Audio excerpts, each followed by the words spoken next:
அழிந்து வரும் பாரம்பரிய காளைகளை பாதுகாக்க பொள்ளாச்சியில் கொங்கு நாட்டு காளைகள் திருவிழா நடைபெற்று வருகிறது. இதுகுறித்து தற்போது ஒரு செய்தி தொகுப்பை பார்க்கலாம். விவசாயத்திற்கு உறுதுணையாக இருக்கும் காளை மாடுகள் ஏர் உழுவதற்கு பயன்படுகிறது. நவீன கால வளர்ச்சியில் தொழில்நுட்பங்கள் பயன்படுத்தப்பட்டு வருவதால் காளை மாடுகள் அழிந்து வரும் சூழ்நிலையில் உள்ளது. அழிந்து வரும் காளை மாடுகளை பாதுகாக்க விழிப்புணர்வு ஏற்படுத்தும் வகையில் கோவை மாவட்டம் பொள்ளாச்சியில் வானவராயர் கட்டளை சார்பில் கொங்கு நாட்டு காளை திருவிழா நடைபெற்று வருகிறது.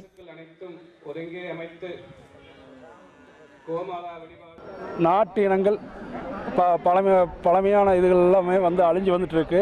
அதை ஊக்குவிக்கிறதுக்காக இந்த மாதிரி நாட்டு இன பசுக்கள், கால்நடைகள் எல்லாம் இதை கூப்பிட்டு வச்சு அழகு போட்டி எல்லாம் நடத்தி ஊக்குவிக்கிறது ரொம்ப மகிழ்ச்சி அளிக்குது.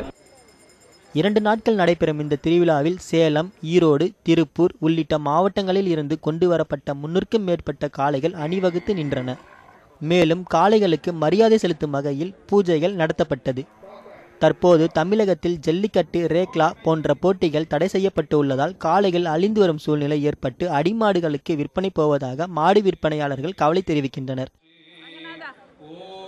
காங்கை இனம் வச்சுக்கிற விவசாயிகளை ஊக்கப்படுத்தும் விதத்திலையும் சம்தூர் ராஜா அவர்கள் இந்த மாடுகள் காங்கை இன மாடுகள் அழியாமல் இருக்கணுங்கிற நோக்கத்திலையும் இன்றைக்கி ரேக்லா மாடுகளும் காங்கை இன மாடுகளையும் கொண்டு அழகு போட்டி வச்சு அனைவருடையும் ரேக்லா ரேஸ் மாடுகள் வளர்த்தோர் சங்கத்தின் மூலமாகவும் பொதுமக்கள் வாயிலாகவும் உற்சாகப்படுத்த வேண்டும், ஊக்கப்படுத்த வேண்டும் என்ற வகையிலே இன்னைக்கு மாடுகளுக்குரிய கண்காட்சி நடக்கின்றது.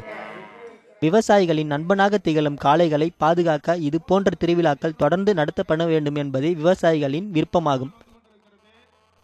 மணிகண்டன், நியூஸ் 7 தமிழ் செய்தி பிரிவு.